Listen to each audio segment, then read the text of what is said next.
We'll start in a moment. We're waiting for the ranking member to arrive and some other members, so we'll start in 1 second.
Subcommittee will come to order, and good afternoon, or good morning, I should say, and I deeply apologize for the lateness in starting. Unexpectedly, we never know when we put together a hearing that there will be what the voting situation will be like on the floor, and we just had 14 votes, and we have more, unfortunately, in the not-too-distant future, so I apologize in advance as well as for the delay. Today's hearing will examine the human rights and governance situation in Ethiopia and the status of U.S. relations with Ethiopia. Given Ethiopia's important cooperation in opposing Islamic militants in Somalia, as well as its cooperation in other counterterrorism and peacekeeping efforts, the administration, however, has been reluctant, in my opinion, to seriously hold the Ethiopian government to account for persistent, egregious human rights violations, including the inability of the opposition political parties to function, restrictions on civil society organizations, journalists that prevent them from operating freely, and forced removals of citizens from their lands. I know they're raised, but my hope is that additional weight will be given. According to USAID's Assistant Administrator for East Africa, Earl Gast, and we're very delighted to have you here, USAID believes that open channels of communication with the Ethiopian government create opportunities to influence democracy, rights, and governance issues. And I know that is a very real and powerful belief, and it may work, but unfortunately we haven't seen the fruit. However, Amnesty International will testify today, and I quote, "Since 2005, the human rights situation in the country has deteriorated still further, with significantly increased restrictions placed on freedom of expression, association, and other rights.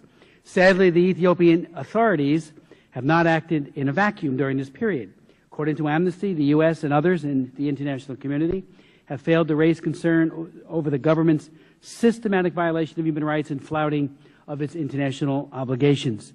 The failure to speak out and press for change has emboldened the government and has allowed Ethiopia to set a dangerous example for other governments in the region to emulate. It is critical that the United States and other members of the international community," Amnesty goes on, "to press the Ethiopian authorities to address human rights concerns and repeal and reform key legislation and policies," close quote. Amnesty also notes that in its testimony that for the Ethiopians held in detention, conditions continue to be extremely harsh. Torture is regularly reported to take place during interrogation, in the initial stages of detention, often before the detainees have access to their families or to legal representatives. Prisoners have been slapped, suspended from the walls and ceilings by their wrists, beaten with various objects, denied sleep, electrocuted, and had weights suspended from the genitalia. Solitary confinement for extended periods is often reported. Within prison facilities, sanitation was often reported to be poor. Amnesty International has received reports of medical resources being withheld and reports of deaths in custody. I would note parenthetically that I'll never forget in the 1980s, as a relatively new member of Congress, I was elected in 1981, reading Amnesty's report called Tortures in the 80s, and it talked about what was going on in certain African countries, including Ethiopia, and barbaric mistreatment of detainees. And sadly, as they will say today, it continues in Ethiopia today. Ethiopia is Africa's second most populous country after Nigeria, as we all know, and the United States considers its government to be an important development and regional security partner, as it is. Ethiopia plays a key leadership role in the region, hosts the African Union headquarters, and is a major troop contributor to UN peacekeeping operations. According to the State Department, the three pillars of bilateral relationship with Ethiopia are economic growth and development, democracy, governance, and human rights, and regional peace and security. Deputy Assistant Secretary for State and Human Rights and Labor Karen Hanrahan stated in October in a speech, advancing democracy and human rights is one of our highest priorities in our engagement with Ethiopia. Nevertheless, it has been difficult to get cooperation from the current and previous administrations in confronting the government of Ethiopia. And as you know, Ambassador Yamamoto, under the Bush administration, I actually introduced the Ethiopia Human Rights Act because of that lack of cooperation and that lack of progress. In June of 2005, following a contentious election in which Prime Minister Meles and his party seemed to suffer unexpected losses, demonstrators led by college students took to the streets to protest a delayed release of the election results. The government's reaction was to deploy snipers who shot and killed protesters and to jail hundreds of others. An increasingly violent response to protests took place in November of that year. The death toll resulting from both protests was approximately, or put at 193, but the numbers arrested has never been confirmed. In the summer of 2005, I traveled to Ethiopia along with Greg Simpkins to assess the situation and to meet with Prime Minister Meles, members of his government, political opposition leaders, including one of our witnesses today, Berhanu, Nega, civil society representatives, the religious community, and the diplomatic community as well. What I found was a government leader who was arrogant in his certainty that he could arrest his political opposition whenever and wherever he wanted. I also found a political opposition convinced that they had won a majority in the legislative elections of that year. Unfortunately, the government's view won the day, and I do say, Ambassador Yamamoto, I know you spoke out here as well as in Addis over and over again expressing the consternation and the opposition of the administration and, of course, of the State Department, and I always will thank you for that. Mr. Nega and other political leaders were arrested and held in jail for more than a year on charges that they had to continually be charged due to repeated failure to convict them. Some of them who managed to be released from jail found themselves forced to live outside the country, such as Mr. Nega. The political space for opposition parties, as you say in your testimony, is restricted. The imprisonment and prosecution of political prisoners has dissolved parties and caused reformulations that also weren't able to continue. Mr. Nega founded Ingbot 7, a new political party in Ethiopia, but 2 years ago it was declared a terrorist organization by the Meles government. And not only was it unable to operate openly, but Ethiopian journalists were prevented from reporting on the party or on its statements. Similarly, the government of Ethiopia, according to the State Department Human Rights Report, continued to imprison more than 400 opposition leaders, activists, and local journalists by the end of 2012, many on vague national security-related charges. As of 2011, the Ethiopian government had completed long-term cheap land leases on more than 3.6 million hectares, equivalent to the size of the Netherlands, mainly to large-scale foreign agricultural investors. In addition, 200 million hectares of land have since been made available to such leases to foreigners. An estimated 1.5 million Ethiopians in 4 regions have been displaced, many of them subject to a supposedly voluntary program known as villagization. Others displaced due to these land leases or because of major dam projects now reside in refugee camps in Kenya. Despite an unacceptable political and human rights environment in Ethiopia, we hold out some hope that the post-Meles government may yet change. I remember when you testified, Ambassador Yamamoto, in 2006, you talked about being at a crossroads, and the hopes for change we're right back there with that hope for change. Earlier this month, thousands of Ethiopians protested political repression in the capital city of Addis.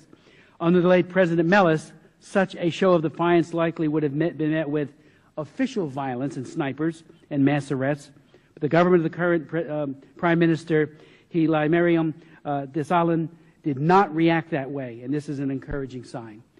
Our witnesses today include the former U.S. ambassador to Ethiopia, the U.S. official in charge of our significant aid portfolio to Ethiopia, the former elected mayor of Addis, a member of the first U.S. delegation to meet with the current government, and a longtime Ethiopian activist on human rights. And I look forward to your testimonies, and yield to my friend and colleague, Ms. Bass. Thank you very much, Mr. Chair, for having this meeting. I want to get quickly to the witnesses, so I just want to make a brief statement. One, I had the privilege and honor of being in Addis a few weeks ago at the 50th anniversary of the African Union, along with Ambassador Yamamoto, and it was exciting to be there, and I look forward to going back in August for a seminar with the Aspen Institute. I think that there are a lot of exciting things happening in Ethiopia. The economy, I'm hoping that things will be worked out with Egypt over the development of the dam. And as we think about the economic progress, and I think, you know, most folks around the world do celebrate that, I do have to say that from the district that I represent in Los Angeles, there's an area of my district that's called Little Ethiopia. And I know we debate as to who has the largest Ethiopian population outside of the country, but I know that LA is either number 1 or number 2 behind the District of Columbia. And I will tell you that since I have represented the area, I've been in Congress 3 years, but I was in the state legislature for 6 years before that. And for all 6 years, I heard from the Ethiopian residents who have consistently expressed their concerns about the human rights issue, especially after the 2005 election. I was actually preparing to go, and then the election happened, and it clearly became a situation where I couldn't travel there.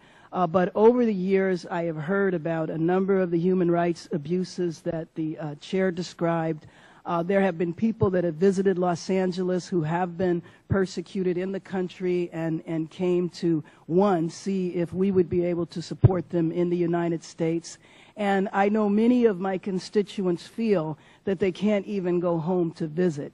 And so I'm looking forward to the testimony. I want to get to that. As Mr. Chair said, we probably are going to be interrupted again. I'm hoping we'll be able to get through both panels before we have to go back for an even longer series of votes. So I thank the witnesses for coming this morning. I look forward to hearing what you have to say, as I always do, especially from the two of you.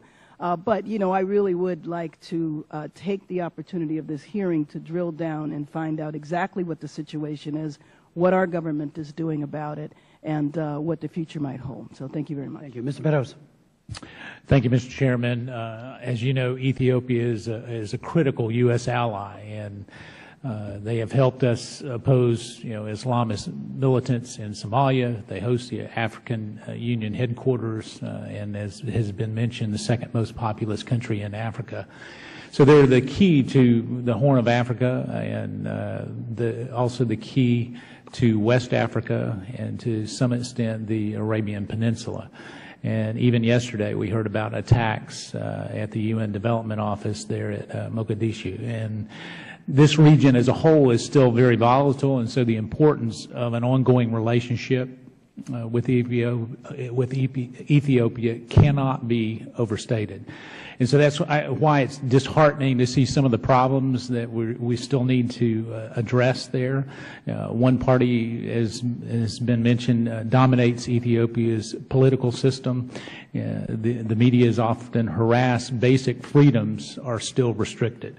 So these are real concerns, and as Ethiopia's parliament passes new regressive laws, we need to see steps forward. And I am hoping to hear today from you those steps that we can take that will move forward and that exist. And as Ethiopia is one of the largest recipients of U.S. bilateral assistance in fiscal year 2012, as we continue to look to Ethiopia to be a good friend, we want to make sure that those relationships are not only good for the United States, but for the people of Ethiopia as a whole. And with that, Mr. Chairman, I yield back. Thank you very much, Mr. Meadows. I'd like to now welcome our very distinguished witnesses, beginning with Ambassador Donald Yamamoto, who is no stranger to this subcommittee, having testified before us several times in the last sessions of Congress and again a few weeks ago. He is now serving with distinction as the Acting Assistant Secretary in the Bureau of African Affairs in the U.S. Department of State. His prior assignments including serving as U.S. Ambassador to Ethiopia, as Deputy Assistant Secretary of State in the Bureau for African Affairs, and most recently as Principal Deputy Assistant Secretary in that Bureau. He also served in Djibouti, Eritrea, Japan, and China, and again has had a long and distinguished career in the Foreign Service. We'll then hear from Mr. Earl Gast, who is USAID's Assistant Administrator for Africa and has worked at USAID in leading development programming, especially in post-conflict and transitioning societies. He's also been a frequent witness before this subcommittee. We always benefit from his insights and counsel. Prior to his current position, Mr. Gast served in Afghanistan, Colombia, Eastern Europe, and Rome. Mr. Gast is also one of the first USAID employees stationed in Iraq. He played an equally important role in developing the post-crisis strategy for Kosovo, overseeing all mission operations. Most prominently, he received the agency's award for heroism and the Distinguished Unit Award. Gentlemen, please proceed, beginning with Ambassador Yamamoto. Thank you very much, Chairman Smith and Ranking Member Bass and the other honored members. And I ask for submission of my full statement for the record. Without objection, so ordered. I want to, on my oral presentation, I want to add points that are kind of different from the statement that I'm submitted. Today's hearing raises issues that will advance the hope of Ethiopia's people for the future of their country. Yet the path that lays ahead will be marked on how the people, the government, the opposition, and civil society can work cooperatively and harmoniously together to come to terms not only with Melis's legacy, but how they will work together to define or possibly redefine the future course for Ethiopia. What Melis achieved when he was a prime minister for Ethiopia was economic growth, set political policies that have guided Ethiopia since the fall of the Derg, as well as the establishment of Ethiopia's regional and international importance. The Prime Minister became the indispensable negotiator in Somalia, the critical mediator in Sudan, the eloquent spokesperson for all of Africa on climate and development challenges. He proved to be an effective person whose persuasive and forceful negotiation style and intellectual depth of understanding of issues set the tone and course of discussions on important domestic and regional issues. His articulate discussions of issues with crystal clear and insightful assessment distinguished him as a political leader, but also brought Ethiopia and Africa heightened respect and authority. However, the cost of his efforts also raised concerns. As ambassador, I raised on behalf of the United States our voice on the narrowing of political space, and we spoke clearly and decisively that the laws which were passed in and by themselves may appear logical and necessary, but when taken together and implemented without judgment or judicious temperament could prove not only a severe obstacle to personal freedoms and economic independence, but also, if pursued without wisdom, could significantly alter Ethiopia's image in a profoundly negative manner. How Ethiopia's people, political rulers, opposition groups, and civil society work together to deal with not only the legacy of Melis, but to define where the country moves forward in a hopeful direction, or falls into gridlock of political partisanships dominated by uncompromising views, where alternate views voices are based on what is merely wrong rather than what needs to be done. What must be achieved to realize a more democratic and hopeful future for Ethiopia remains a challenge. Ethiopia, again, I believe, is an important crossroad in which the country, mindful of its past, has the opportunity to move forward. As Congresswoman Bass said, she and Secretary Kerry were at the African Union Summit, and there, Prime Minister Haile Mariam, as President of the African Union, outlined a key direction not only for Ethiopia, but for all of Africa.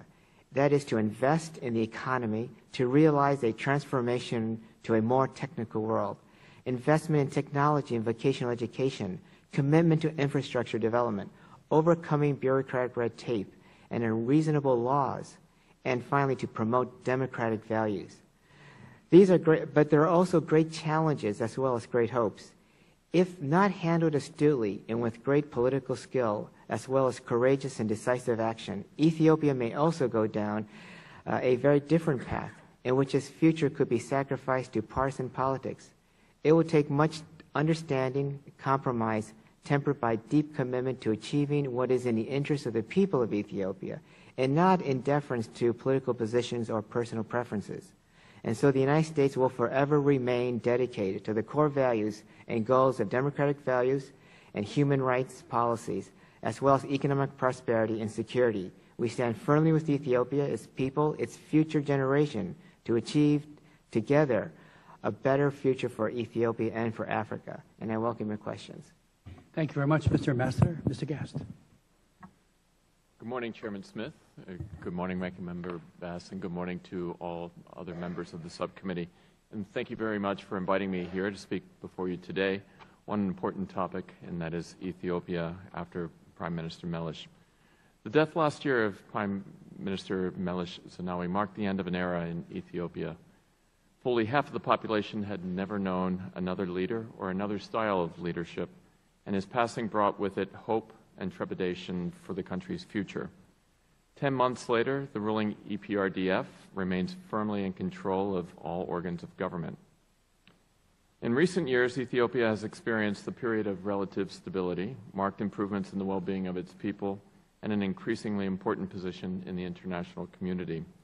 The government's Productive Safety Net Program, or PSNP, which provides food and cash in exchange for building community infrastructure, helped provide 7.2 million persons with income and sources and prevented them from slipping into crisis during the 2011 to 2012 drought.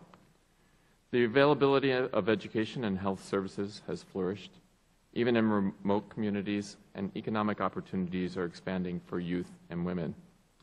Ethiopia is also one of the United States' key African partners in fighting terrorism, promoting national and regional food security, and providing peacekeepers in some of the most difficult locations in Africa. But at the same time, the Ethiopian government systematically limits space for political parties, independent media, and civil society to operate, significantly constraining the ability of people to influence government decisions and hold their government accountable. In USAID, we have a two-pronged approach to democracy, human rights, and governance issues. The first integrates these issues into our core programs in other sectors to support social and economic resilience and encourage communities to participate in decision-making. For example, by supporting the creation of decentralized financial systems at 76 government hospitals, USAID not only improved the quality of medical services, but we also strengthen these institutions in financial management, accountability, and transparency. The second prong of our approach in Ethiopia capitalizes on opportunities as they arise to promote respect for human and civil rights. Toward this end, we support political dialogue, legal education, and court reforms through a variety of organizations and through the government itself.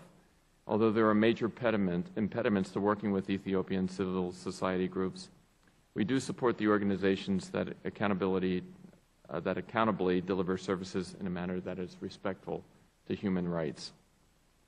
Our strategy is capitalized on Ethiopia's commitment to poverty reduction by supporting sustainable development through community-based decision-making and public involvement in every area of our work, whether it's agriculture, economic growth, health, education.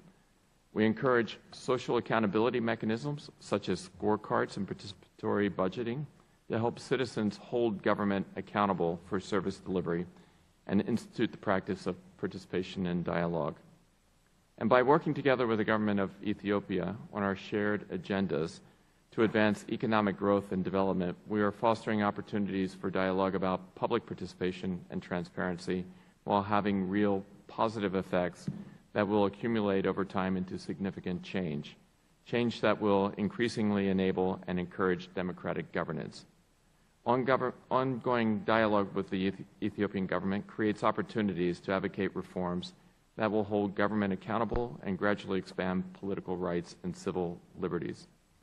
By integrating democracy and governance work into the significant investments that we're making, we are gaining important opportunities to support social and economic resilience in Ethiopian society. I very much welcome this opportunity to discuss our programs in greater detail and would love. Mr. Guest, thank you so much. Thank you. Out of deference to our second panel, I'll only ask one question because we have so little time because of about 2 hours of voting that's pending, I should say. Let me just, you mentioned that sustainable development requires good governance.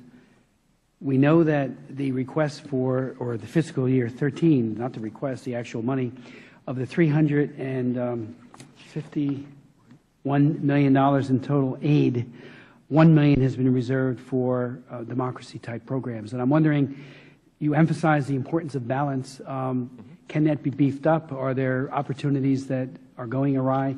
And as you know, when it comes to child survival and trying to mitigate the problems of HIV/AIDS and all the other, I take a backseat to no one, but it seems to me that helping get that good governance, it has to be an equal high priority with those other things. Secondly, on torture, same question, or if you could answer it at the same time. I've authored 4 torture victims relief acts to help people who have suffered PTSD and all of the physical and psychological deleterious effects from torture. I have met with more torture victims everywhere in the world, have had hearings where we've heard from them, and yet people today in Ethiopia are being tortured. What are we doing to stop that? Thank you for your questions, Chairman. Working in Ethiopia truly is a dilemma. We as an agency are elevating the importance of human rights in all of our programming. It's a key component of our democracy, human rights, and governance strategy. And the dilemma really is that we're seeing a government that is investing in its people. It is doing the right things in terms of social investment and social accountability. Yet, on the other hand, when we look at specific instances that you mentioned, that I know Ambassador Yamamoto will talk about, and then when we look at indices that measure human rights and governance and independent media, we see that space is closing and continues to close. So it is a dilemma for us, and it's a debate that we have internally, and we also have with our State Department colleagues as well as people in the White House. So our approach has been to support the good things that are happening to support people. And that would be in education. And when you look, Chairman, five years ago, where enrollment rates were only at about 20%, and you see that enrollment rates are now at 90%, when you see the significant rise, not only in literacy in the country and among students, but especially among girls and women. And we look at other health statistics, including child survival and also maternal mortality. We know that the government is making investments. But on the education front, even in your testimony, you say that Ethiopia has nearly achieved the second Millennium Development Goal to achieve universal primary education, but then the big but, that it is inferior, it lacks the quality of education, it's well below standards. So with every seemingly good thing, there's a seemingly downside to it. Sure, but literacy rates are high, and so what we're doing as an agency is focusing on outcomes. The numbers are good. Now we need to focus on the qualitative aspects, and we're doing that in partnership with the government in training 20,000 teachers throughout the country and truly emphasizing learning outcomes. And are we visiting political prisoners, Ambassador? I'm sorry, it's just so little time. Yes, we are. And, of course, when I was the ambassador there, we had many discussions and visits to the prisons to not only look at the conditions of the prisons, but also to look at how we can stop any abusive behavior there and to investigate. And that's what we've been doing. I have several questions that I will submit just because of time. Yield to Ms. Bass. I will try to be quick also. I wanted to know if you could say, and if you can't, and we need to talk afterwards, let me know, but what happens when we raise the issues of human rights? I mean, what's the basis of the contradiction? You know, you describe, and I'm, aware too of Ethiopia's great progress. You mentioned several indices. So why is the government so fearful? What's the basis of the problem, and what happens when we raise it with them? I'll give a couple examples. During the 2005, when probably about 30,000 were detained after that election and the violence subsequently followed, there was about 71 political prisoners, and one of them is going to be on your panel. We worked very hard behind the scenes to work with them and the government to get them out and also to visit them in prison, and we did that. I think the issue is the laws that were passed, the terrorist laws, the NGO laws, et cetera, have been very restrictive. And it goes back to where is the comfort level for the government and how they can balance between what is security related and what really is openness. I mean, when you have a country that doesn't even have internet connection from BlackBerry. I was going to get to that. Yeah, so that comes as why. I mean, why not have the openness? And those are things that we're working with the government behind the scenes and also in public and to show them how the benefits are for these issues. So the basis of the fear? I mean, it seems to me that that's the reason for this. You know, my constituents had asked me when I was in the state legislature, they had wanted me to do a resolution, and in thinking about it, it might have been a resolution in support of what you were doing with the human rights bill. We weren't able to do that because, we just dealt with state issues. We didn't get into foreign policy. But, again, when I talk to constituents, they just paint such a very different picture. And so the basis of the fear, is it fear, first of all, and the basis of it is. Right. But this is a crossroad. I mean, if Prime Minister Haile Mariam said at the AU in front of everyone, democratic values are important, unreasonable laws are not good, let's do it. Let's test it. Let's go move forward. I think that is what we need to do. Okay. Yeah. Thank you. Thank you. Mr. Meadows. I think Mr. Oh, I'm sorry. We have also seen some recent openings. And so, for example, the Ethiopian government has invited some experts, foreign experts, to come in to look at registration of religious organizations in the country. So we see that as an opening. A second one is that we are allowed to work with civil society organizations that are doing peace building, community peace building activities. And then the third thing that's happening is a forum that will be taken around the country to review and discuss the Charities and Societies Proclamation. And that's the one that severely limits the ability of development agencies of working with civil society organizations. I can't say that it's a perfect picture. It's nowhere near a perfect picture. But there are some openings, as Ambassador Yamamoto cited. Mr. Meadows. I'm going to submit most of my questions for the record, but Mr. Ambassador, I have one question that I'd like you to address today if we can. Ethiopia, as we've mentioned, is a de facto one-party country, and you noted in your ruling that the ruling party, controls every aspect of government. I think it was 545 of 547 seats on their parliament. What can we do to help facilitate a healthy opposition? And if there is a real opposition party that emerges, do you see that destabilizing the country or help push for human rights or both? And that's an excellent point, and that's the dilemma that we face. After the elections, we talked to the Prime Minister at that time and said we were very, very disappointed in that results, because we made so many gains in 2005, though there was problems on violence. Are we going backwards?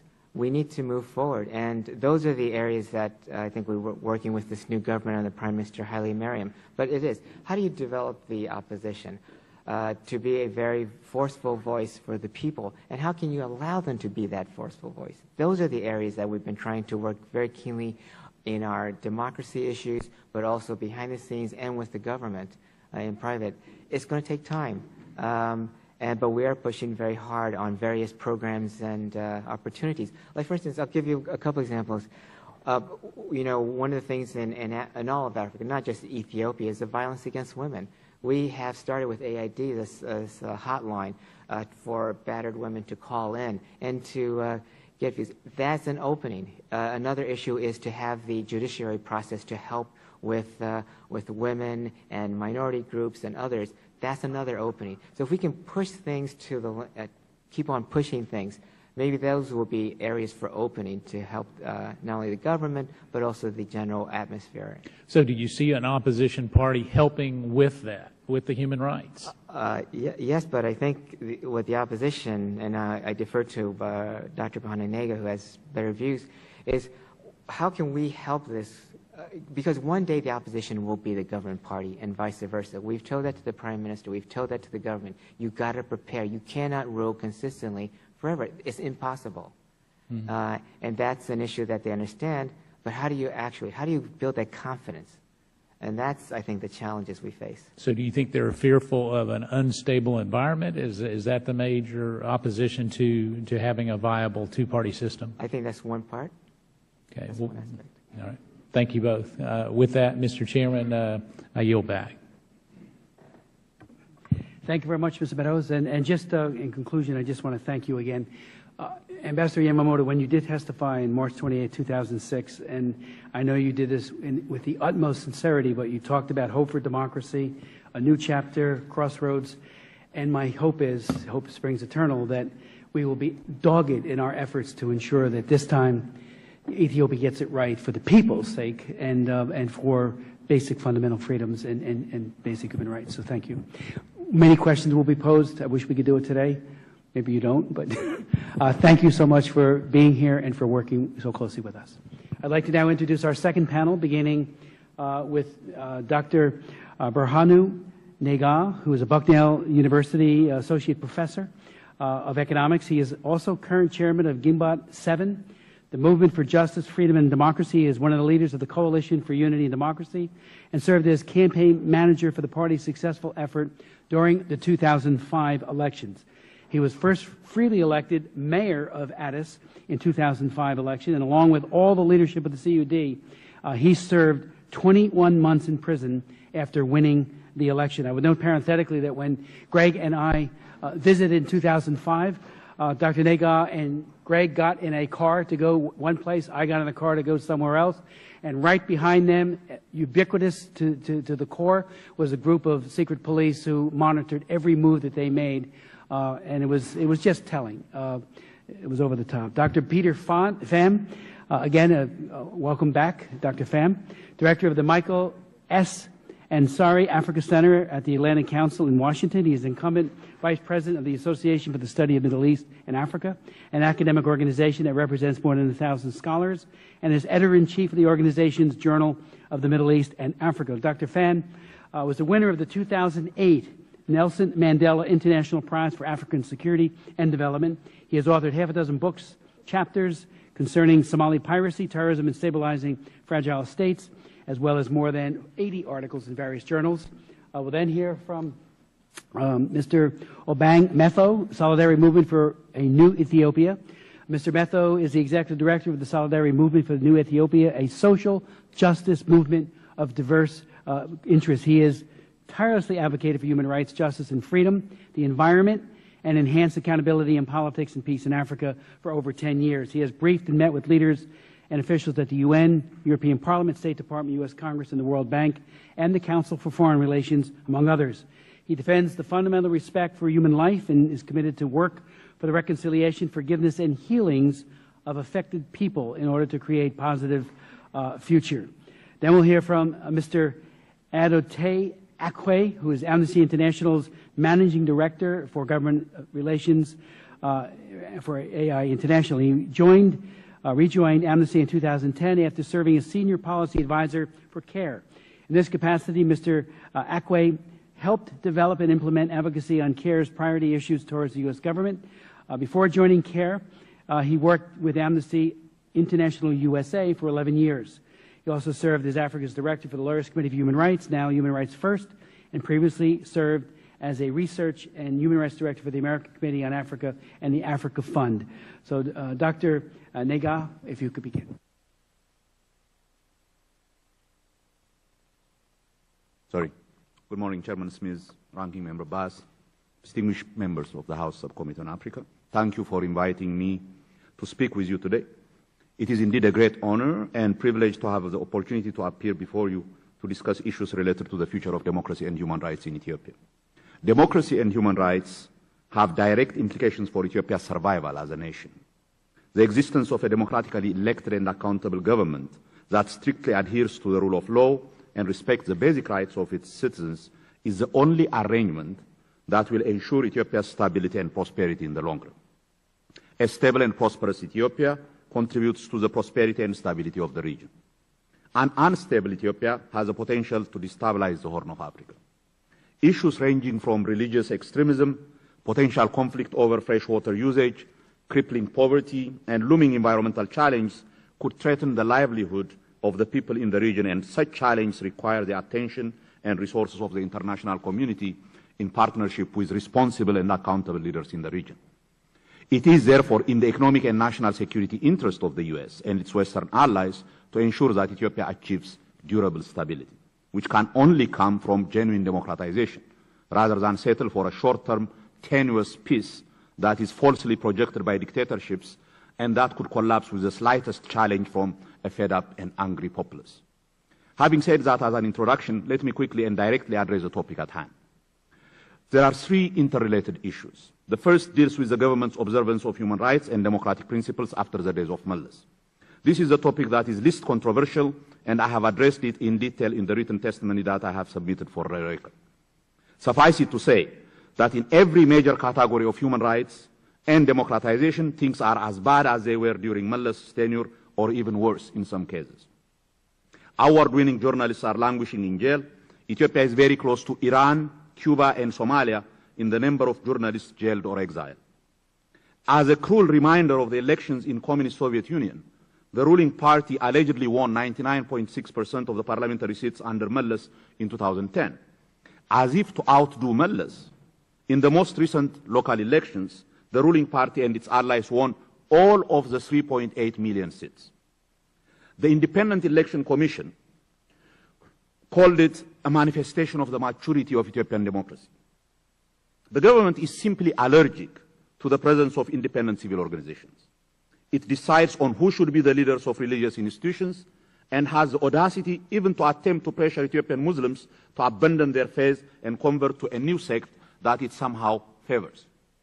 It purposely fosters conflict among different cultural and religious communities. Ethnic cleansing of the Amhara from the south and Benishangul regions, which started under Mallas, hasn't stopped. The forced eviction of indigenous people from the Omo Valley and Gambella regions has intensified. The judiciary, like all state institutions, is completely captured to a point where the faith that people might have in finding justice through formal state institutions has been obliterated. Mr. Chairman, the potential for reforms under the current government, which forms the second part of this discussion, is at once very critical as well as potentially controversial, because the discussion about the future by its very nature is speculative. In my mind, this issue has two parts. The first is my own assessment of the possibility of reform under the current regime. The second is a follow-up to the first. If there is no reforms, what is going to happen to Ethiopia in the future?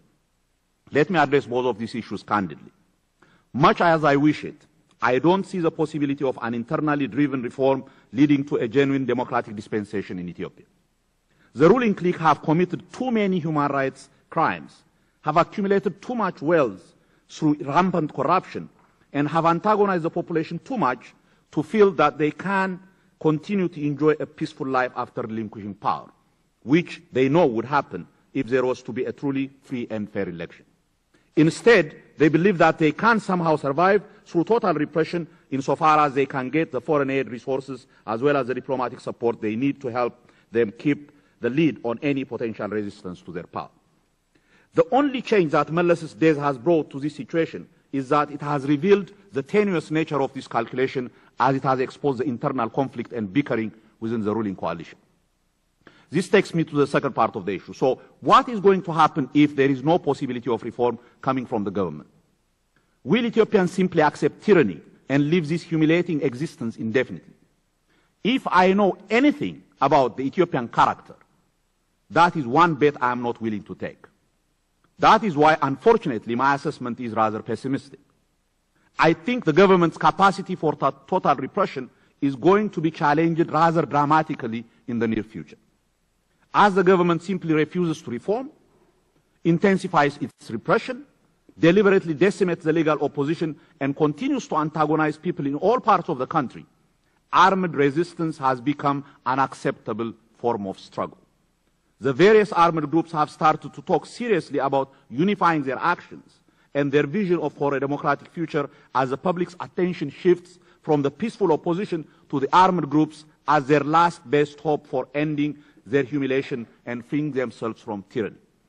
Mr. Chairman, it is painful to see my country go through such turmoil in order to achieve the most basic rights that all people in this day and age routinely expect and deserve. I wish there could be a peaceful way out of this quagmire, but I feel that is unlikely. This has serious implications for U.S. foreign policy. The current policy of shoring up and bankrolling authoritarian rule with the hope that it could achieve a modicum of stability in the region is going to face a serious challenge. Will the U.S. and its allies continue to support a brutal regime that is sure to be unstable as the armed resistance against it intensifies? Will such support ensure the stability of the regime over the long run? If the opposition is committed to a pluralist, democratically elected government in Ethiopia, wouldn't it be better and more durable ally than the current regime? This takes me to my last point regarding what the U.S. can do to ensure reforms. If reform leading to genuine democratization is sought, clearly the policy followed by the U.S. and its allies in the past 21 years has not worked. The policy of constructive engagement, which hopes to cajole the government to implement some reforms in exchange for financial and diplomatic support, has simply failed to achieve its objective. Instead, the current policy might unwittingly increase instability in Ethiopia. On the other hand, there is a very strong argument, both on national security and humanitarian grounds, to keep the situation from deteriorating even further. Contrary to prevailing wisdom in the West, the Ethiopian government is amenable to pressure, especially financial pressure. A coordinated, no-nonsense financial pressure that conditions Western aid on clear, targeted, measurable, time-bound political reforms that could lead to a democratic dispensation is, in my view, the only mechanism that could avert the potential crisis that is looming in Ethiopia. Mr. Chairman, working towards such an outcome is not only the right thing to do, but also the smart thing to do. The world community has enough experience by now to know that doing nothing at the early stages of a crisis would lead to extremely costly later. A crisis is looming in Ethiopia, and if we act wisely now, we can avoid a lot of pain and suffering later. I hope the United States will play its part to bring about a peaceful and sustainable solution. Such an outcome is good for the international community, good for regional stability, and certainly good for Ethiopia. I know, Mr. Chairman, under your leadership, your committee and this House will do its part for the well-being of the Ethiopian people. Thank you very much. Dr. Nega, thank you very much for your testimony.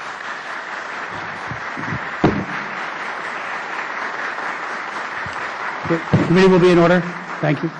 Mr. Pham, Professor Pham. Mr. Chairman, thank you for the opportunity to testify today on the political developments in the Federal Democratic Republic of Ethiopia, especially as they relate to democracy and human rights, since the death last year of the late Prime Minister Meles Zenawi. With your permission, I'll present a summary of my analyses on these questions and ask that my prepared statement be entered into the record. Without objection, yours and all the other distinguished witnesses and any attachments they would like will be made part of the record. Thank you. In addressing Ethiopia's political evolution, and there has indeed been a shift, even if at times the changes have been rather subtle, it's incumbent upon us to recall the enormous importance of Ethiopia, both in its own right and relative to the national interests of the United States in Africa in general and in the geopolitically sensitive Horn of Africa in particular. That context is especially important if any of the resulting proposals are to be relevant, realistic, and perhaps most importantly, strategic in the fullest sense of the term. Moreover, while it's perhaps too soon after the passing of the late Ethiopian Prime Minister to either have sufficient time or requisite historical perspective to render anything approaching a definitive judgment on the man and his legacy, it's worth the effort to at least establish some context by recalling just how far Ethiopia has come since the overthrow of Mengistu Haile Mariam's Soviet client regime in 1991. One does not have to agree with all or even any of the specific policy choices made by the Ethiopian government during the last 2 decades to nonetheless acknowledge the historic achievements, including the peaceful succession of Eritrea in 1993, the introduction of legally recognized linguistic pluralism and ethnic federalism in 1994, and the economic miracle of one of the fastest growing economies in Africa and indeed the world in recent years, which, notwithstanding the struggle that life remains for many Ethiopians, has nonetheless lifted millions of others out of abject misery in just a generation.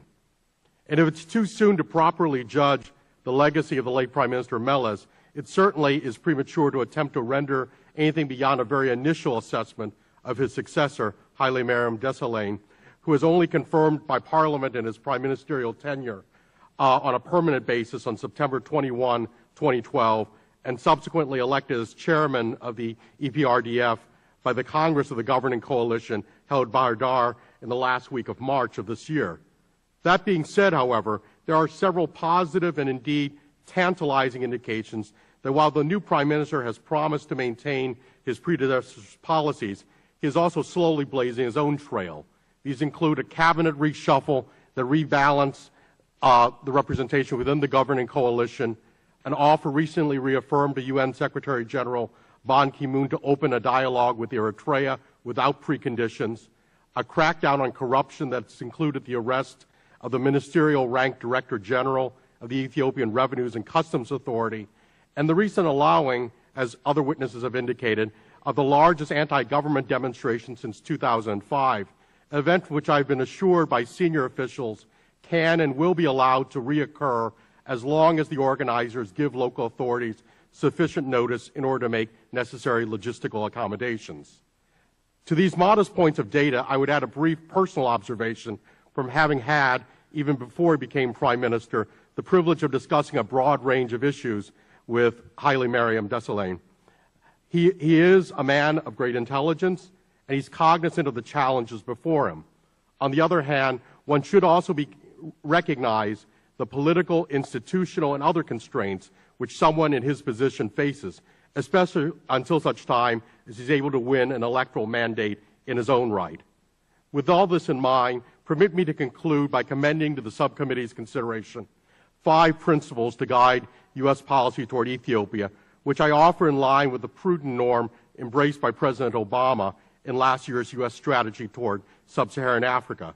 Addressing the opportunities and challenges in Africa, the President wrote, requires a comprehensive U.S. policy that is proactive, forward-looking, and that balances our long-term interests with near-term objectives. So first, understand that Ethiopia is an ancient country populated by proud peoples imbued with a deep sense of history and nationhood, all of which has a profound impact on the current political reality. Secondly, recognize both the opportunities within the historic moment and the delicate balance that needs to be maintained. One should be leery of any actions which might upset the careful political balance being struck.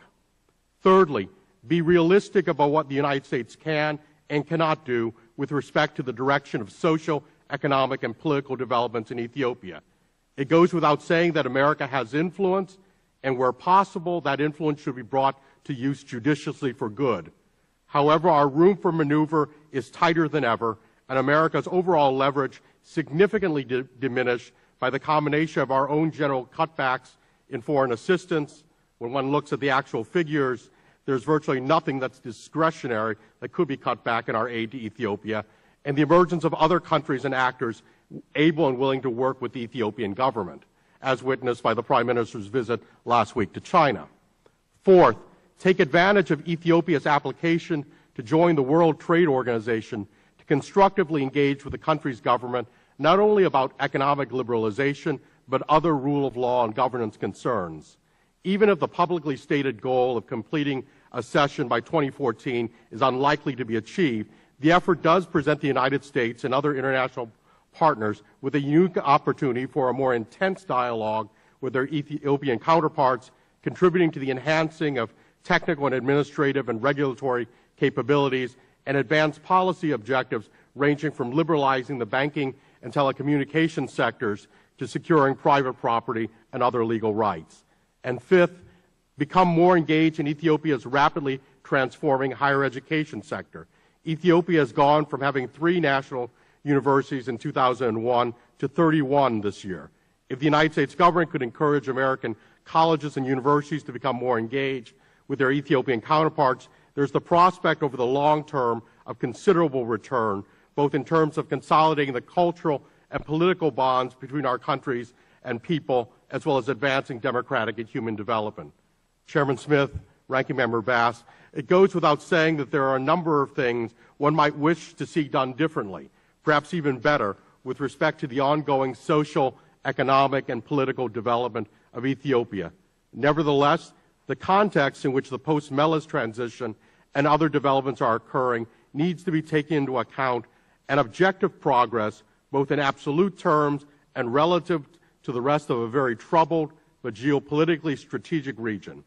In that perspective, it behooves us to keep in mind Voltaire's warning, the le mieux est l'ennemi du bien, the best is the enemy of the good, and allowing a healthy dose of political realism about our own interests and those of the peoples of Ethiopia to temper judgmentalist impulse and direct our energies instead where they can be most effective in encouraging, facilitating, and sustaining continued stability and progress in Ethiopia and beyond. Thank you, and I look forward to your questions. Dr. Pham, thank you very much. Mr. Metho. Mr. Chairman, thank you for inviting us to come here talking about Ethiopia. I would like my statement to be submitted in the record, and I think that the speaker before me have already said a lot, and I will try to summarize. From what we heard, going back to the subject, see that Ethiopia after Meles. I think we need to go back. What happened when Meles was here? And I think that this is something that most of us need to be aware of. When Meles was alive, or when he went to the bush, he went with an organization called Tigray Liberation Front to liberate a section of a country, not to liberate Ethiopia. And when they took over, they did not change it. They have created what they call EPRDF to fool the outsider that Ethiopians are united while they're still running the ethnic base. I think this is something that we need to not to miss it. In Ethiopia, today, for the last 20 years, is being led by ethnic base. And this is something that we should not miss. So when Meles was alive,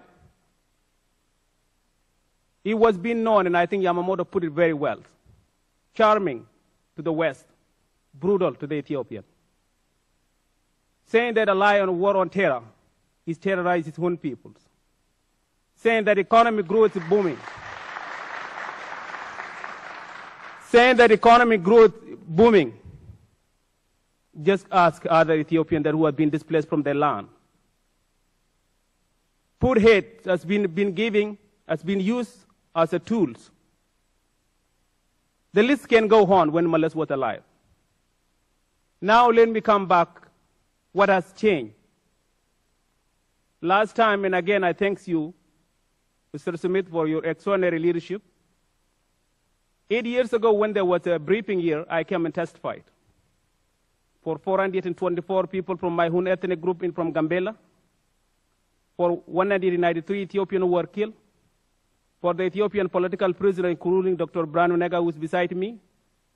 That was 8 years ago.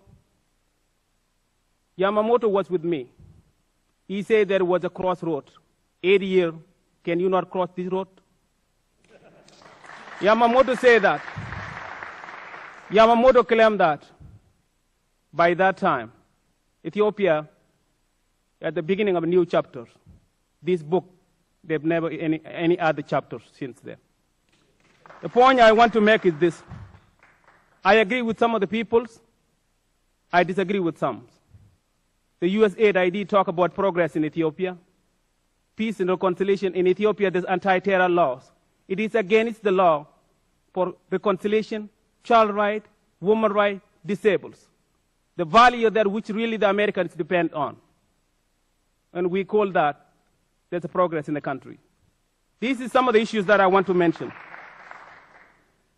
In my point, I am speaking as a human right, and I'm speaking as an Ethiopian, because if something is happening in Ethiopia, To the outside, it's happened to Ethiopia. To me, it's happened to my family member. And this is one point that I need to mention. One point that I need to not miss. In Ethiopia, the journalists are locked up in jail. In Ethiopia, what we need, the Ethiopian people, are simple things. We need to be giving a choice. All of you who are sitting, Mr. Smith, some people, you are representing people. In Ethiopia, we are denied to have our own Smith that we chose. And that's what we are asking for, nothing less. In that matter, right now, Males is gone, the regime is in place, but at the end of the day, the Ethiopian problem will not be solved by the outsiders, by the Ethiopian. We had many chances. When the King Haile Selassie collapsed, we missed that opportunity. When the Derg collapsed, we missed that opportunity. At that time, there was a gentleman called Goswald in this house. The thing he predicts is what's going on today.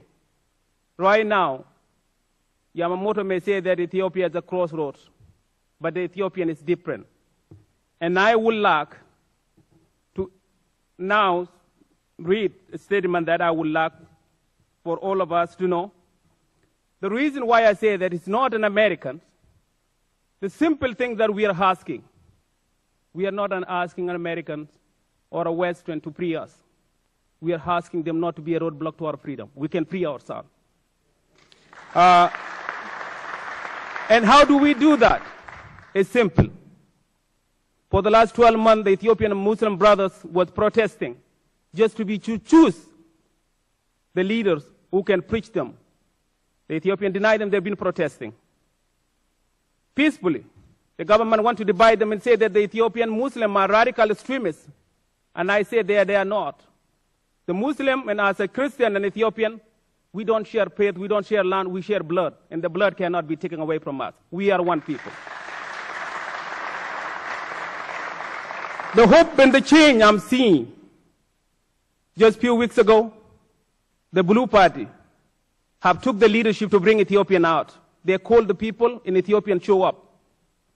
And before they show up, let me read a statement I got from one young man. Dear Obang, it is now just 4 hours before we go out to rallies. I don't know what will happen. This may be my last message. The last time I went out, 2005, with 3 of my friends, I was the only one came back. This time, I may not come back. I'm looking forward to this. It is similar going to war zone. The wholly different, the other side have gun, I have nothing. If they shoot, I have nothing else to deliver. This is the kind of country that we are living in, Obang. But I have moral ground. And that's why I'm going out, and I'm not afraid, and I want somebody to know. This is the kind of government that the U.S. is funding. And this is the point that I just want to conclude. Mr. Smith, the Ethiopian, we are enough opportunity. We have enough money, Ethiopian. What we need is to work together, people to people. And those people may not the one in Addis. The Ethiopian tax driver will pick you up. The Ethiopian who are working at Starbucks serving you coffee. The Ethiopian that are working at parking kid. The Ethiopian in D.C., they want freedom like everybody else. We are not begging. When Obama ran for president, he said that we need change. Some Ethiopians who are working minimum wage pay in hoping that they will hear from Obama. We never heard that. We are not disappointed. We will free ourselves. Thank you. Mr. Metho, thank you very much for your testimony. Mr. Akwe. Thank you. Mr. Chairman, Representative Bass, Amnesty International continues to look forward to working with you and to thank you for your leadership on behalf of the issues in Africa as well as on human rights. I'm going to be very, very brief because I know that we're running out of time. But I think the panelists who spoke before me have already said that this is a window of opportunity and that it's closing fast. This is an opportunity not only for change in Ethiopia, but also for change here in Washington in terms of U.S. policy towards the country. what we have seen, not only in Ethiopia but in other parts of the world, is that history shows that governments tend to harden as opposed to soften if they are not, if they do not seize the opportunity for reform at the beginning, at the start. And so I would urge that this committee and Congress push the administration to recalibrate and to revisit what it is exactly is going on in Ethiopia, what the government's genuine commitment in Ethiopia is to human rights and the rule of law, all of which are going to be critical and essential in terms of its future, whether as a democracy or, as the first panelist said, whether it's the alternative future, which nobody here wants. I would also say that there are many levers that the United States has not yet used in terms of its pressure of applying or challenging the Addis Ababa regime to meet its human rights obligations. For example, the Ethiopian government is a party to the ICCPR, to the Geneva Conventions, to the Convention Against Torture, to the African Charter on Human and People's Rights. The Ethiopian government is also a party to the African Charter on Democracy, Elections, and Governance. All of these are very clear in what governments are supposed to do in terms of creating free and fair conditions and basic accountability by the ruling government to respect human rights and free expression. Despite that, the Ethiopian constitution also has at least 30 human rights provisions in it that speak to fundamental freedoms and rights. Despite this, the litany of human rights concerns and abuses is sadly very depressing. And these are issues that are not only reported by Amnesty International, but by other human rights groups and the United States Department of State, which puts out its annual human rights report. Very specifically, issues of freedom of expression, crackdowns on human rights defenders, torture and ill treatment, which you mentioned earlier, the conflict in the Somali region, which my colleagues have also referred to, the issue of villagization. But the others are even more profound. For example, the lack of effective institutions. The Ethiopian judiciary continues to lack independence and resources, and as has been illustrated in recent trials, is not yet a guarantor of rights or justice for the Ethiopian people. The National Human Rights Commission is also severely lacking independence. Amnesty International believes that political will is the biggest obstacle to effective, independent human rights and democratic institutions, and while the current political mind frame of the government remains unchanged, it will be extremely difficult, if not impossible, for effective institutions to exist and to operate. The final human rights concern that I would like to raise, obviously, is the precedent, and that has already been discussed, the 2005 elections and the crackdown that happened afterwards.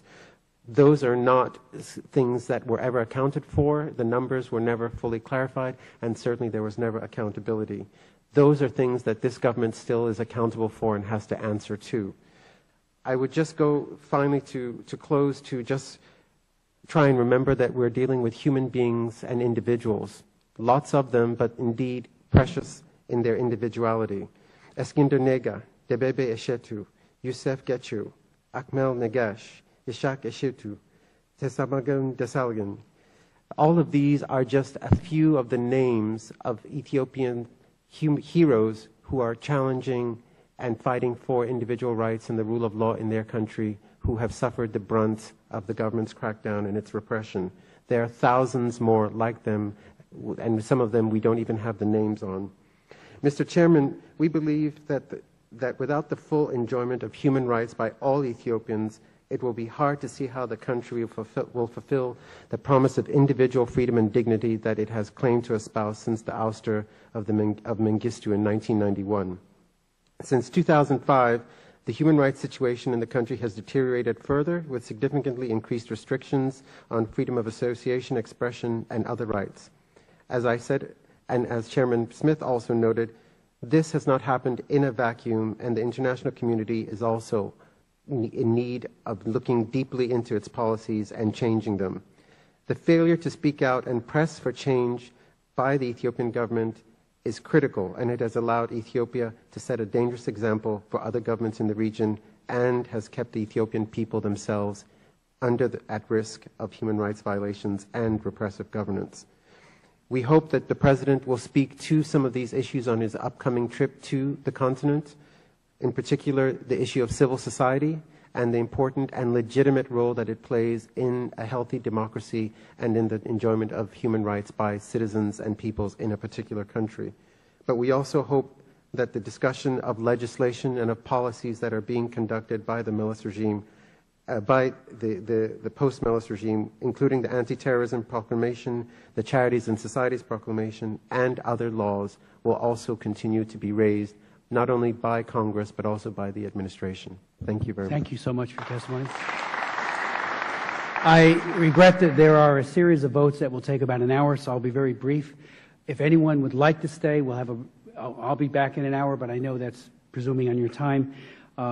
Maybe Ms. Bass can come back too. I'm not sure what her schedule might be. But let me ask some very quick questions. First of all, Mr. Akwe, I think your point about a window closing is a very, very important one. If the international community coalesces and somehow accepts the egregious human rights abuses as okay, if a little changes around the edges may bring about, a great deal of positive feedback from the international community, which has not been helpful, and that includes during the Bush administration as well as now during the Obama administration. And I would suggest that for those who are suffering torture and those who 400-plus political prisoners and everyone else who is suffering, delay is denial. You said it very well. Political will, I would say, paraphrasing you, is a decision which can be made, and that's what leadership is all about. You don't lead from behind. You lead by being the Prime Minister who says, we are going to change this.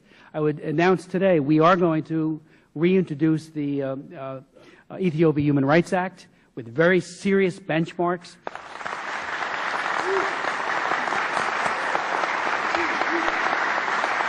And the balance that the administration, thank you, please sit. The balance that the administration spoke about, which I think is unbalanced, and again, I agree with combating the HIV/AIDS pandemic and all the other humanitarian initiatives, but the political side, the changes, the good governance, is absolutely a prerequisite, as was said by Mr. Gass as well, to the sustainability of all of those other programs as well. The Charities and Societies Proclamation, all the CS law, that is an outrage. The journalist point that Dr. Nega, I should say, talked about, I mean, you suffered in prison. You know what it's like. You know what fellow inmates suffered at the hands of Meles, and people continue to do so today. When you pointed out that Ethiopia is the leading jailer of journalists, and I hope the media takes note of this, in sub-Saharan Africa and ranks among the top 10 in the world. That has to change. An unfettered press keeps checks on this Congress, on this president. It needs to do the same in Ethiopia. So thank you for your testimonies. They were very, very strong. You said, Dr. Pham, tantalizing. I would hope that, for Mr. Haile Mariam, or Prime Minister Haile Mariam, things will move in the right direction. But friends don't let friends commit human rights abuses. And we have waited. I have waited, and Greg, we've talked about this. When do we do an Ethiopia hearing? We had hoped that there would be changes sooner rather than later. And as you said, Dr. Akwe, that window is closing, and it's not closing. It's not opening to reforms, and that's what we need to fight for. So thank you so much. Ms. Bass. Yes, and I'm so sorry that we do have to leave to go to votes, and unfortunately I won't be able to return. But and I'm hoping, though, that maybe we can have another hearing on Ethiopia soon to follow up with this. Dr. Nega, you mentioned a term that sent chills up me, frankly, which was constructive engagement, because I think I've heard that term before, and so that's a very chilling notion. I wanted to know, though, if you would comment on a couple of things that Dr. Pham said. You certainly pointed out all of the difficulties. But you did say that you thought it was a little bright light that their organized opposition was allowed, the protests that just happened, and I guess there's a window that there could be more protests in the future, and then also higher education. And I wanted to know if you could just comment on those. And let me just say that I just really appreciate everybody's participation and everything, and I just hope that we'll be able to return and have a more lengthy hearing. Thank you. Let me just very quickly say something before I go into the specific question about this, the statistics and the data that you hear about the improvements and things of that sort. I would like to suggest to anyone who is dealing with Ethiopia to be very, very cautious about what kind of numbers they are playing. I mean, according to official data right now, Ethiopia has less poverty than Mexico. It has less poverty than Botswana. It has less poverty than a number of European countries. That is official data. You know, in 2010, they came up with a number in one region, in Afar, where they said 5 million kids are going to school that year. The total population of Afar is 1.4 million. That's how absurd this data is. And that is the kind of numbers that you hear these international experts come up and then talk about how things are improving. I would really, it is very hazardous. I'm an economist by training, and I know how these numbers are put together. So it would be better to be careful about that, cautious about that. But to the question about improvements, I really want you to take something very, very seriously, Ms. Bass. What I see is conflict. What I see is war. What I see is a civil war coming to Ethiopia. Okay. In fact, that's one of the reasons why I want to testify today, and I want you to take this seriously. Okay. Because this country is not going into the same way that it has gone over the last 21 years. I think people are fed up. I think people are going to fight, and nobody can blame people for fighting against tyranny. That is where it's going. Do you think that there is an organized, do you think the opposition is organized enough to actually wage that? I do believe that the opposition... Conflicts in the existing government. Yes, then. I do believe that the opposition that was fractured has started to seriously talk about mounting a unified challenge. That's what is going to happen. And that's why I'm trying to be more, you know, if you might call it alarmist, in the sense that if people in the policy-making apparatus think that you can just keep going the way you are going about it, a surprise is coming to you. Okay. That is a very, very dangerous game that people are playing. So that's why I say, you know, did they allow this demonstration recently? They did. But are they going to allow in the future? I don't think they will. So one more quick question. I know when I talk to my constituents, they believe that we should cut off all foreign aid. And I feel a little conflicted over that, considering the humanitarian challenges, the food insecurity, the HIV, and maybe, you know, other panelists could comment about that. Is that what the U.S. should do? End all foreign aid? Yes. I think that the U.S. has a leverage. And the leverage that the money that we're giving, I think that earlier when we hear from the U.S. aid, they are saying that they give $300 million for a democratic process. Where? Where is democratic process? In a country where we know that, you know, almost every seat is held by the same government. So that kind of funding going for that, that's not going to go and help the poor Ethiopian. That is helping the regime. There's a leverage that this money that we give for the regime, you know, there are a lot of money that which is really not going to the people. The money that go for the people, we should give it to the people. The second thing too is lack of transparency and accountability. And this is a clear cut that most of the time people don't talk about this. Just recent examples. People were displaced in the west part of Ethiopia. The World Bank Inspector General want to investigate. The Ethiopian government, they don't want to cooperate with the World Banks.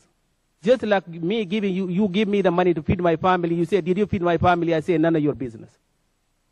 So there is a way that the funding, when I say earlier, we need the U.S. support.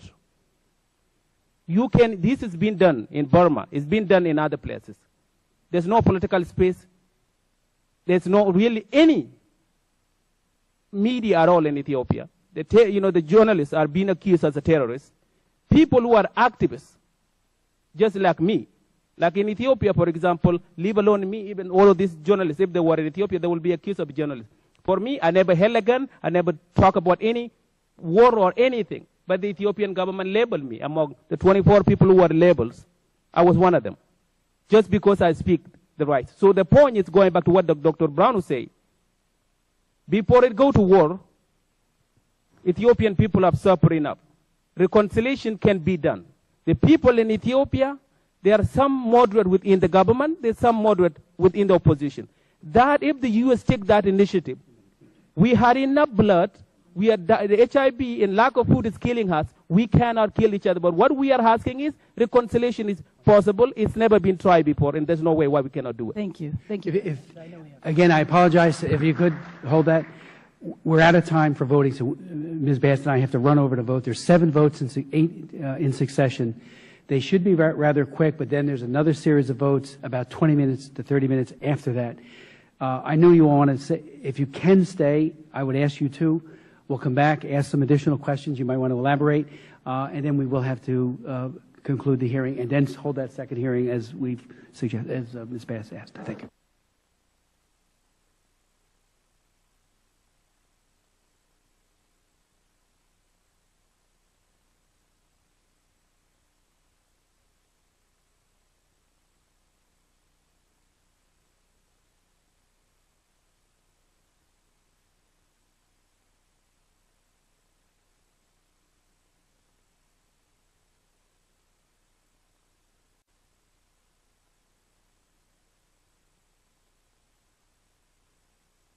The hearing will resume its sitting, and Dr. Nega, thank you for your patience. I, again, deeply apologize for these interruptions with the votes. We have been joined by Congressman Stockman, who has been a leader on African issues, a new member, but not a new member to this work. He's back, a return trip to the House, and I yield to my good friend. Thank you for coming out. I'm really serious about thanking you for your patience. We normally don't have that many votes in a row, and but I've been to your beautiful country, and I appreciate you coming out today. And we always have in this committee very good staff, very good people, and an excellent chairman. I'm biased, but I think he's a great chairman. But one of the things we always like to hear from the witnesses is how we can help you achieve goals in your country. Sometimes Americans are interpreted as being too interventionists, where we're criticized if we go in, such as Iraq, and then now we're criticized for not going in Syria. So we're kind of damned if we do, damned if we don't. So we want to get from you what the proper temperature we should do and what kind of things we can do to facilitate freedom in your country. It's disappointing that it's gone this way in this direction and that you had to suffer so deeply. So I will yield to you the direction you should give us. Thank you, Congressman Stockman. I understand perfectly how realistic politics is a difficult business. I mean, it's not an easy thing. Intervention always have a problem, especially if it has something to do with intervening by force and things of that sort. What we are talking about now is the degree to which the American taxpayers' money can be used to affect some of the basic principles and values that this country holds dear. Unfortunately, what has been going on in Ethiopia is that U.S. taxpayers' money is being used to shore up a dictatorship that's so brutal that raises quite a lot of questions in the minds of Ethiopians that, you know, this is not the America that we know. This is not the America that we understand. And U.S.-America relationships, as you know, goes a long way. Although some people really understand the realistic issues that are involved in terms of national security reasons in the region and things of that sort, what people don't understand is where is it that countries would start to say enough is enough. Now, and what I submitted today is this is not just about Ethiopia and humanitarian issues in Ethiopia. Now it has become a serious geostrategic issue for the United States. Because Ethiopia is roughly about 90 million people, the largest country in the region. A destabilized Ethiopia is going to destabilize that whole region.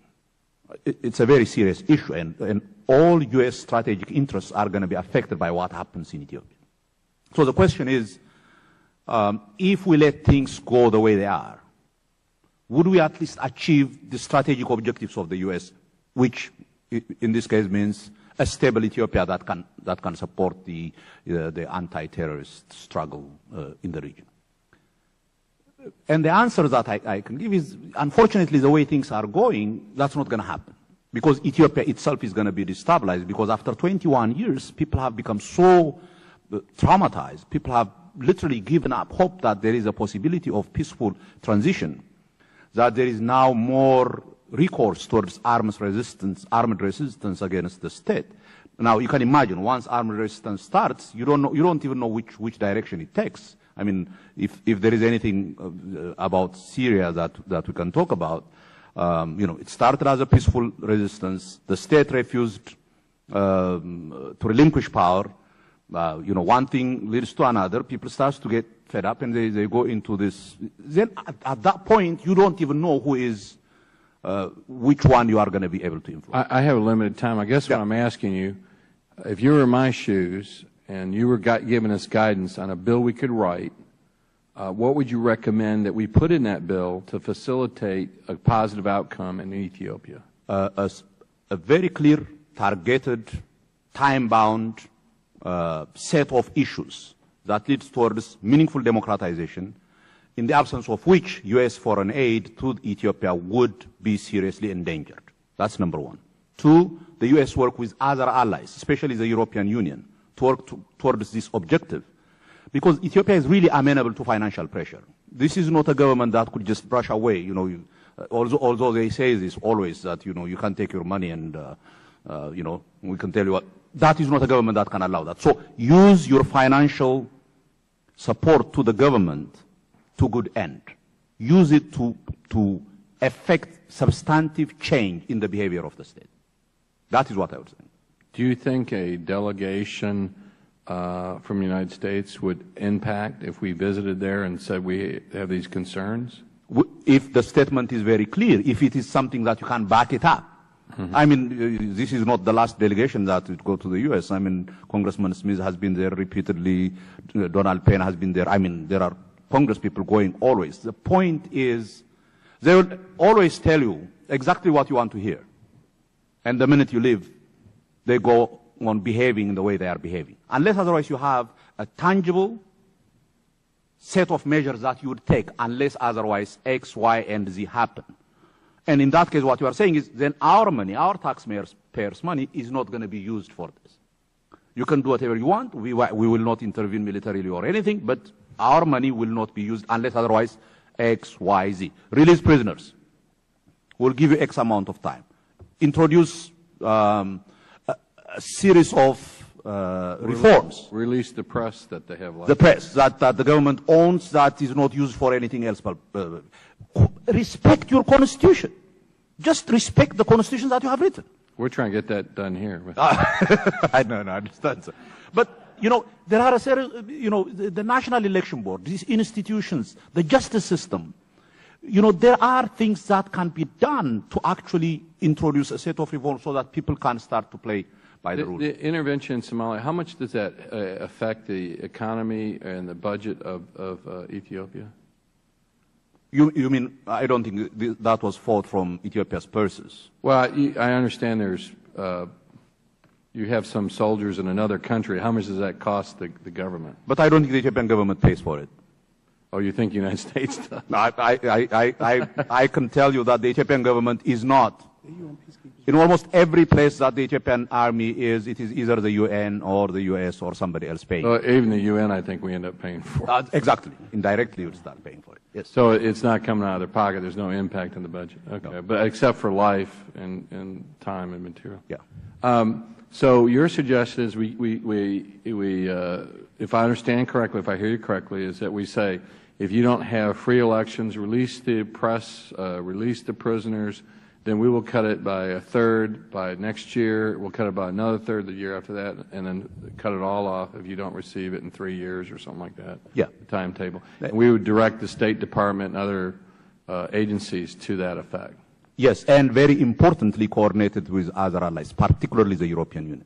When we talk to the European Union, they always say that the U.S. has to take a lead on this, that if the U.S. takes a leadership position on this, the European Union follows, then literally that's the whole aid money that's going to the country. And it's not going to happen. Trust me, it's not going to take a year or two before the government starts responding, because they cannot survive without that aid money. They just can't. Okay. Well, that's helpful, because as we're... I think you need to take a standing ovation. I appreciate the audience's participation, too. Yeah.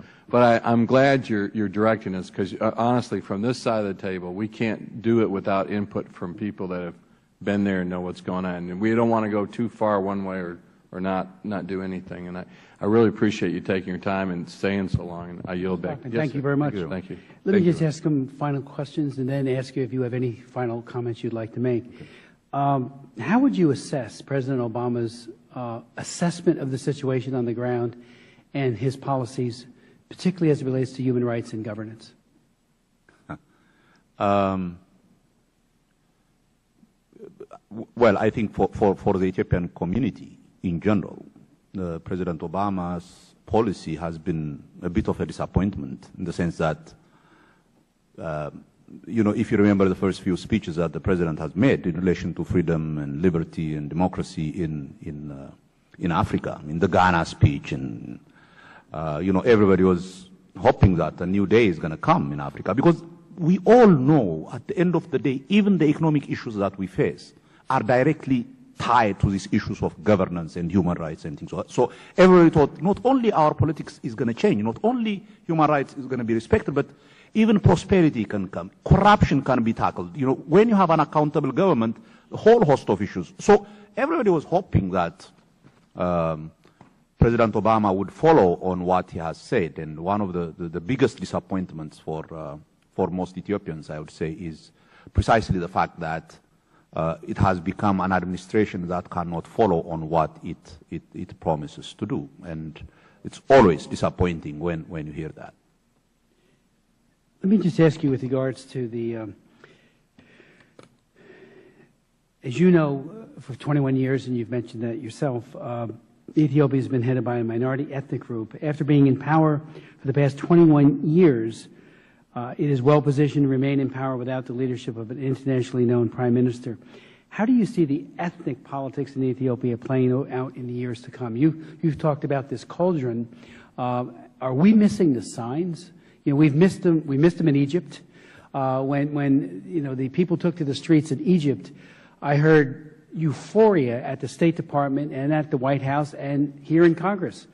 I said, this is the bridge of the Muslim Brotherhood, and I held 3 hearings on Egypt and about how Islamists would crowd out moderate Muslims very quickly, as well as Coptic Christians, and sure enough now Egypt is far worse than it was under Mubarak.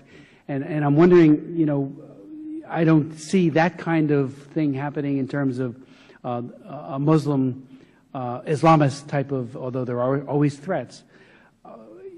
I know all of us would like to see, you know, a peaceful, absolutely peaceful transformation. But if we miss the signs and don't take the steps that we need to take, unwittingly, I think we can enable that. What's your view? There are two parts to this, Congressman Smith. One is on the side of what the government is doing, and the other one is on the side of what the people in general are doing. For the government, it was part of its raison d'etre to divide people along ethnicity, along religious lines, because the only way that a minority government, a government that represents 6% of the population, ruling strictly on the basis of ethnicity, strictly. I mean, this is a government that says your identity is your ethnicity. You cannot even say you are an Ethiopian. You have to say you are from a particular race. This is the politics that they have introduced into this country. The only way that they can survive with that kind of policy was if they could divide the society. So purposely, calculatively, they have divided society so that one ethnic group would be against the other. Now, the chickens are coming home to roost. You know, this has now stayed for over 20 years. People have started to think of themselves in terms of ethnic grounds, and they try to foment conflict. Recently, as you have seen, they kicked out Amharas from the Benishangul in the southern region, so that deliberately there is that hostility. That is the bad part. If things go the way the government wants them to go, Ethiopia is in a very, very treacherous, dangerous course. The good sign, on the other hand, is on the side of the public. Despite all this repeated, deliberate fomentation of hatred and difference, people keep saying, no, we still want to keep our country peaceful. We still want to live with other ethnic groups in peace. All we want is our rights to be respected. The other very good thing that's happening is, at least among the opposition, we have started for the first time hearing that these different ethnic-based organizations have come together and say, at the end of the day, what we want is a real democracy in our country. If a real democracy comes, then these ethnic conflicts can be seriously addressed. So those are the two trends that are taking place. And my hope is that the opposition gathers the strength so that it can stop this deliberate conflict that's being created by the government. Earlier today, Amnesty International's representative, Mr. Akwe, spoke at great length, particularly in his written submission, about the use of torture. And I'm wondering, I've raised torture many times. I've written laws to combat torture, raised it in our Ethiopia Human Rights Act, as one of the conditionalities. Why were people so disbelieving, or why did they look askance? I'm talking about our own government under President Bush, as well as under President Obama. It's there in black and white, and it seems to get looked over. We look askance. Why is that? I honestly, Congressman Smith, I honestly think to a certain degree it's part of human nature. You want to believe what you want to believe. You want to believe not the facts on the ground, not what you see, but what you think is the thing that you need to believe in order to do what you are doing continuously. The U.S. administration has historically been interested in Ethiopia on security and other grounds. The U.S. administration wants to continue the relationship with Ethiopia. In order to do that, it has to come to terms with this issue of a brutal regime that is torturing its own people, that's killing its own people. Then how do you mesh the two? Usually the human mind, I think, plays tricks on you. Then you say, it's not happening. I mean, or you try to ignore it. You try to think as if it is not happening. It is denial. That is exactly what is going on in the policy-making circles of the United States and Europe. They just don't want to believe what they see, because then they have to do something about it. Right. Then they have to do something real about it. And they can't do anything real about it. They don't want to do anything real about it. Let me ask you, you spent some considerable time in your testimony on the interference in religious affairs, and you talked about the manipulation of the leadership of the Orthodox Church. Could you expound upon that? Because that is a very serious assertion, and it seems to me that we do have the International Religious Freedom Act. There is both a commission which has written about these issues before relative to Ethiopia. It would seem to me this should be an engraved invitation to do it again to them. And we also have the IRFA office at the U.S. Department of State. In your view, how bad is it? Oh, it really is bad. I mean, it's bad to the point where I think the U.S. institution that deals with religious freedom recently had a hearing, I think, on the issue of the Muslims, and for the first time openly acknowledged that this was a result of gross interference. In fact, a deliberate counting, as if, because when you say Muslim and terrorism, the two come together, and the the Ethiopian government thinks that by calling them terrorists, while it actually is taking away their own religion and trying to impose its will on them. With the Orthodox Church, this is the first time in Ethiopian history that the Orthodox Church is openly split into two. There is the patriarch elected by the government and its supporters, and the exiled patriarch. As you know, the basic rule in the Ethiopian Orthodox Church is you don't change a patriarch till the patriarch dies. Right. And this government came and changed the patriarch while he was still alive. And the patriarch left, and he has now created, around him another synodos where most people in the diaspora are now. This is the first time in Ethiopian history that the Ethiopian Orthodox Church was purposely split. The same thing they are trying to do with the Muslims. This is, as I said in my written statement, it is a government that is allergic to the existence of any independent body. Whether it's religious, they have to be under their control. That's what they are doing. Unfortunately, as you know, religion is a very sensitive thing. As you push people, then they start to resist. That's exactly what the Muslims are doing. That's what we will expect that the Christians would be doing too. Two final questions. Sure. The Charities and Societies Proclamation Law, which I think gets very little notice in Washington, gets some, but it seems to me it ought to be getting much more because it does have an anti-terrorism, and under the rubric of terrorism, a whole lot of bad things can be pushed. Could you, to the committee, tell us what you think is the worst aspects of that law? The worst, if I have to pick one worst aspect, there is this 5 areas in the law that deals with any institution that deals with human rights, that deals with children's rights, that deals with reconciliation, that deals with, I forgot the other 2. Anything that has to do with human rights and any institution that deals with these issues cannot get foreign funding, period. Now, anybody who knows Ethiopia, all NGOs, all these institutions operate on the basis of projects that they put to foreign donors. All of them are closed now. 90% of these institutions are closed.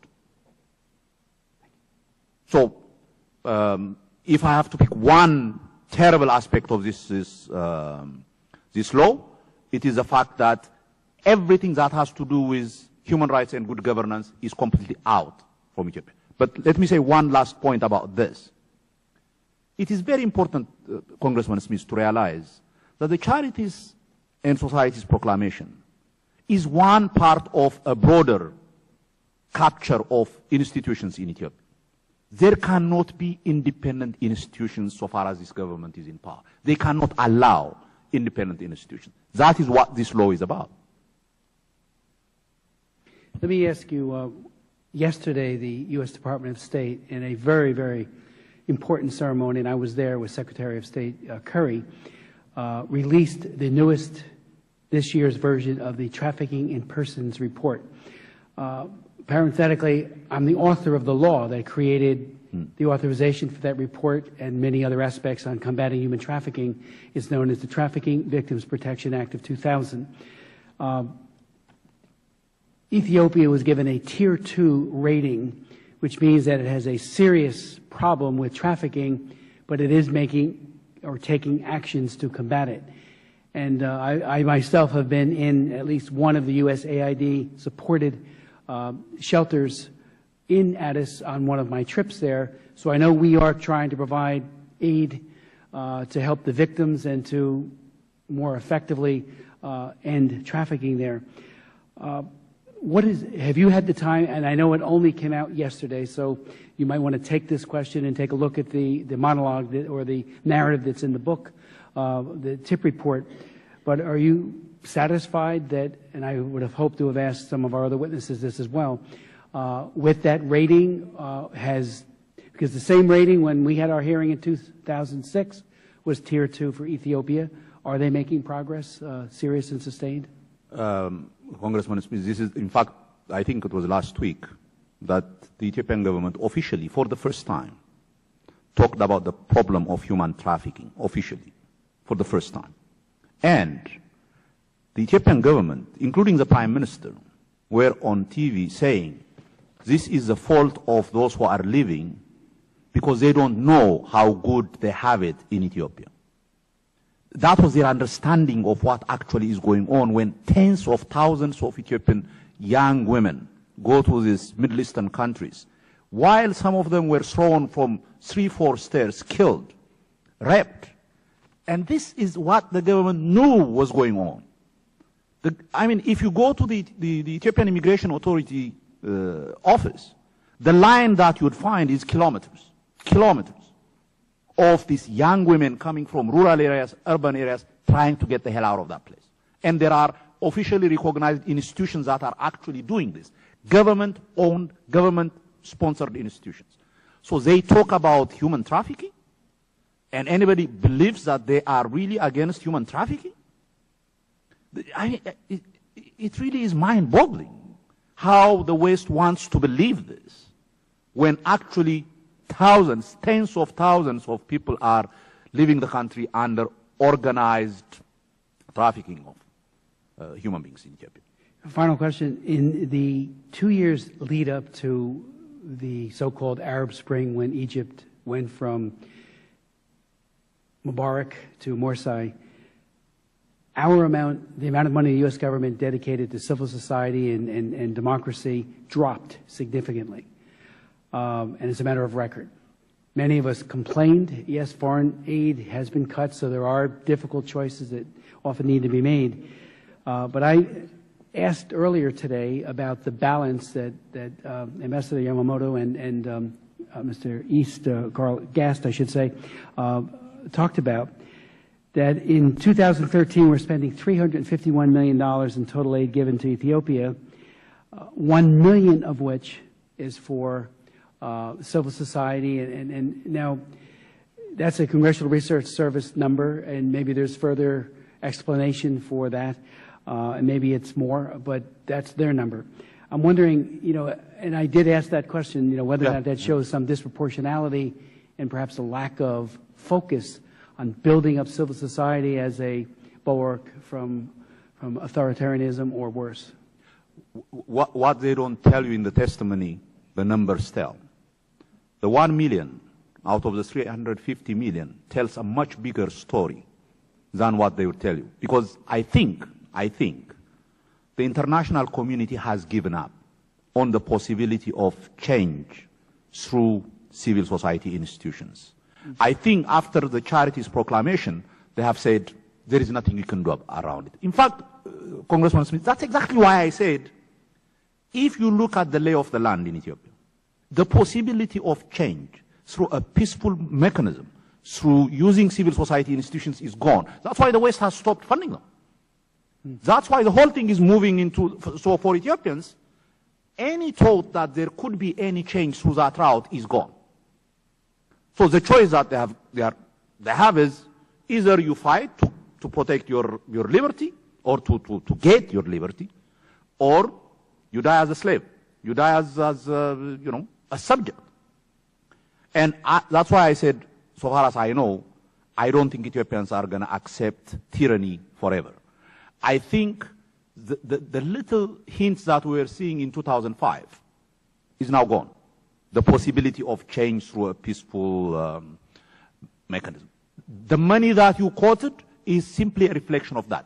Everybody has given up. They will tell you all kinds of things. Yeah, we are working on it on this side. The money says there is no work done towards building civil society, towards democratization in any form or shape. They have given up. The only thing that is left for Ethiopians, that's why, is to fight. There is nothing else left. That's why this policy, I mean, while they look at it, it is going in that route, and they cannot do anything about it. That's what is sad about it. It really is sad. Hopefully there is, as Amnesty's witness said, while the window is closing, that there is still time. And I think it behooves us on this committee to redouble our efforts, and I will. We hope to work with a large number of people and get input on benchmarks and reintroduce, as I said before, the Ethiopia Human Rights Act. And I would like to, before I close the hearing, you have anything for us? Mr. Stockman. Thank you, Mr. Chairman. I just want to say thank you for taking your time doing this. There's 435 members, and I'm honored to serve with you on this, and I'm really touched that we're going to make real impact in the world. I'm just honored to be here with you. Thanks. Thank you so much. I say to my friend and colleague, I would, without objection, ask unanimous consent that 2 testimonies be included in the record. And I would like to give you the final word, and then Yes. this hearing is adjourned. And very quickly, Congressman Smith, I have no word to thank you about what you have done and what you would do. And let me assure you, this is not just about Ethiopia. This is about the U.S. interests. And it's very important that people realize that this is about U.S. strategic interests. An unstable Ethiopia is going to be a very dangerous place. But that's where we're heading. So, if something is going to be happening, it has to happen soon. It has to happen as quickly as possible. Because people have waited for 21 years. I have no basis to believe that they will continue to wait for that moment. So what you have started in terms of introducing this legislation, I think is going to be very important. I hope it has a bite. I hope it's not just a statement. I hope it has a very clear, as I said, clear benchmarks, clear measurable elements in it. And in doing so, you have, or you will be contributing to maybe a peaceful transition to democracy. But at least you have done your part. At least you have done your part. Thank you. Thank you. The hearing is adjourned. Thank you.